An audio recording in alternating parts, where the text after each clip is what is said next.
everyone, and thank you so much for watching another episode of diabeticradio.com.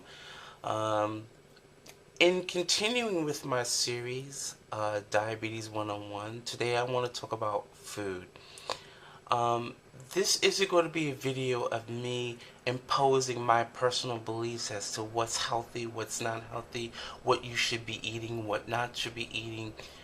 Everyone, um, well, most of everyone who watching my videos are grown adults. You know, I think people have a pretty good idea, or should pretty much have a good idea by now of what's healthy and what's not healthy. You know, I've never been a person uh, to tell myself, oh, because I'm diabetic, I will never, ever, ever, ever in my life have another piece of chocolate again. Or ever, ever, ever, ever, ever have rice again. You know?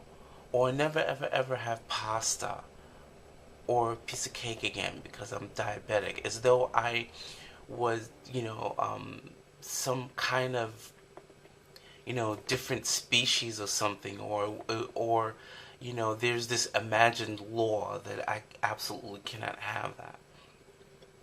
I never lived my life like that because, you realize as you get older and, the longer you live your life with diabetes, you realize that if you continue to live like that, you're not controlling your diabetes, in my opinion. I should speak from the eye. I don't believe I'm talking about, I don't believe that I would truly take care of my diabetes at that point. Diabetes would be in control of me. As a matter of fact, it wouldn't even be in control of me. I would be a slave to my own disease. It's very important for us to have options. It's possible to eat some of the things that are considered somewhat unhealthy for as long as you're not eating it every day. That's the point. You know, here are some things that I think that is very important for you to keep in mind in terms of food and diabetes. Now, as I said before in the last episode, diabetes is, 90% genetic and, the rest is lifestyle. The genetics is the gun, and our lifestyle and sometimes our environment is the trigger, as one doctor has put it. And knowing that, it doesn't mean that someone should say, well, it's in my family, I'm going to get it anyway, so that's an excuse not to at least make an attempt to try to eat better and live your life better. Because regardless of whether you're taking insulin or not, regardless of whether you're taking medication or not, or whether you're trying to take care of your diabetes naturally, exercise and eating healthy is still a major component of taking care of our diabetes. We cannot continue to eat some of the kinds of foods that we eat and expect not to exercise and expect not to do the things that we need to do to take care of our sugars. You have to understand how dangerous diabetes is.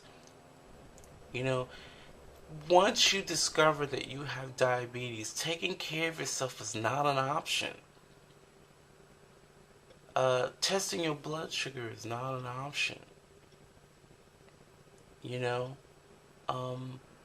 It's very important that we really watch not just what we eat, but how much we eat, because even healthy stuff can be unhealthy if you eat enough of it. So in my experience, it's always been, regardless of what you eat, you do it in moderation. Because somebody will always come up and say what you think is healthy. They will always have an opinion to combat whatever you think that is healthy. It's almost like Christianity. With all the thousands and thousands of different paths and beliefs out here, each and every single one of them believe they have the answer. And you have to be careful with that. At some point, you have to gather as much as information as you possibly can and make your own conclusion as to what's best for you. If whatever you're doing is still controlling your A1Cs and keeping it where to what it's supposed to be, then that's what's important. There are some things that I believe, in my opinion, important things in terms of food that we as diabetics need to be aware of. Okay, number one, portions. Now, portions doesn't just exclusively mean like in terms of what you put on your plate. It can also be what's in a bottle as well, what's in a can. And I give you a perfect example. You buy a bottle of juice, and you may look at it and say, oh, the juice is only 15 carbs, but most, I think the average size is 16 ounces, if I'm not mistaken. Most of us would consider that 16-ounce bottle as a serving. But if you look at the nutrition label closely, which is so very important, you look at it, you realize that 15 carbs is really for 2.5 times 15. If you look at the serving size, it'll usually tell you 2.5. So that 15 carbs that you think is what you're getting is actually about 45 carbs for that one serving. And I think the government is trying to work on getting some of these manufacturers to put on the true value, the true, the correct information on these labels, because they play tricks with you. They make you think that you're getting a little bit, a moderate amount of carbs, and in actuality, you may not realize that you're actually taking in more than you realize. The second thing is we need to worry about, we need to keep in mind is our calorie intake.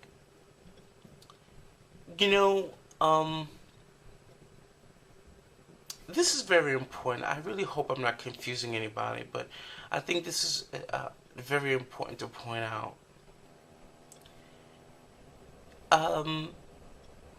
Just because something is low in calories doesn't mean that it's low in carbs. There are certain foods that will be high in carbs, low in calories, or high in calories, low in carbs. And both of them, if you eat enough of it, can cause you to gain weight, cause us to gain weight. I think it's very important.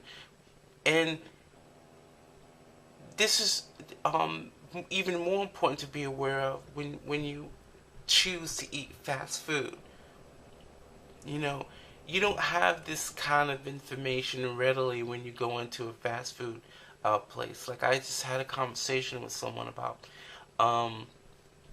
pancakes, and I explained that I don't, it's not that I would never eat a pancake again, but I try not to eat a lot of pancakes, especially when it comes to fast food. And he was like, well, it's only, I think it's 250, 350 calories, which is pretty decent for the starting day, and you got about, 950 more calories that that you have left that you can eat during the day. But the problem with the pancakes that he didn't realize is that the pancakes from this particular fast food place was 60 carbs. And for some people, 60 carbs is a lot. Is a lot. And when you're diabetic and you're not making enough insulin, that will, for a lot of us, it'll shoot out sugar up sky high. And not only shoot out sugar up sky high, it usually stays high for a while. Um, Especially if you're not taking insulin, or you're on medication, because the medication is designed to work slowly. So you can be walking around with high blood sugars for a very long time um, after eating pancakes. And this is not including the syrup. So by the time you put in the syrup, and some people like butter, you can easily consume almost 100 carbs in that one sitting. Um, but the advertisement would tell you it's only 250, 350 calories, when in actuality it's still bad for you to eat every day. And he never thought about this. And I think we all need to seriously think about this before we start feeling like we have the right to tell people what to eat. We need to worry about what we're consuming. You know, um, Everybody needs to eat healthier. If you're eating vegetables, that's a start. It's not really just about losing weight, though. It's also giving your body the nutrition it needs to maintain itself. So it's a lot more than just losing, weight. If we are able to lose weight, losing weight is not an easy task. You know, um, it's not impossible. You know, if you find that in your family you're genetically predisposed to weight gain, it still doesn't mean that you should never try to eat healthy. Whether it be genetic or not, and that's the honest truth. Um, the other thing we need to worry about is, a lot of these diet, you know, um, products that's supposed to be healthier or what have you. Um, a lot of them usually, when they take away something, they have to compensate it for something else. What do I mean by that? I mean that if you if you buy a product, a meal that has less sodium, usually you'll find that it will have a higher fat content, or low fat and maybe high salt, or uh, low protein, high carbs, high protein, low carbs, or low carbs, high carbs, low calories. At the end of the day, if we was to sit there and listen to every single person that tells you you have to do this, you have to do that, this, everybody would have to walk around with a pie chart, a little graph or a spreadsheet. Okay, I had this fat, this amount of calories. That's no way to live. You know, um, I don't know. That's just me. I'm just speaking from the eyes. Some people, they do that and are able to live that way successfully, and you know, more power to them. I don't think I can um, live that way. But when you are aware of these things, um, oh yeah, by the way, it's also important to understand the differences between the various fats. Not all fats are bad fats. You know, um, Long story short, the the worst kind of fats that you really want to be aware of is the saturated fats. You know, um, so high saturated fats, um, high carbs, high calories, um, and sodium Um, all of these things contributes to diabetes and bad health. But if we continue to take our medication and we exercise, we have to exercise. We can't continue to think that we can eat these kinds of foods without getting off our butts and walking and doing some kind of movement, some kind of activity. Just for 1 or 2 days, don't take your car. Walk. When you go to work, get off 2 stops earlier than you normally would and walk the rest of the way to work. So that you can get some physical activity. You know, we can't continue to live our lives the way we live it. It doesn't mean that you can never again have fried chicken again. It's okay as long as you don't eat it every day. You know, um, as long as you don't make it a main course. 7 days a week. You know, um, for God knows how long. You know, um, you have to try. To and even the healthy foods, you have to be careful. So I guess what I'm saying to you is, if you compare the nutrition information between something that's allegedly unhealthy and the ones that are more healthy, in terms of the four elements that we need to be aware of: the calories, the carbs, the salt, and the fat intake, there really isn't that much of a difference, when you look at things, overall. I think both healthy and non-healthy needs to be or considered or viewed as healthy, needs to be taken on a case-by-case basis. The minute you walk into that supermarket and you decide you want to buy something, and you look at those nutrition labels and you weigh your options. So, I think I'll end the video. I really promised myself that I wasn't going to make a long video today. So, in short, whether you're healthy, whether you're fat or skinny or whatever, we all need to do better. Whether we have diabetes or not, regardless of what type of diabetes we have, we all need to do better in making attempts to eat healthier the best way we can. And the way that we do this is to read and to learn and ask questions, but at the same time, don't forbid yourself to have something, have a particular food, if it's in moderation. Don't forbid it, because you can't. I don't believe anyone can truly live their lives like that.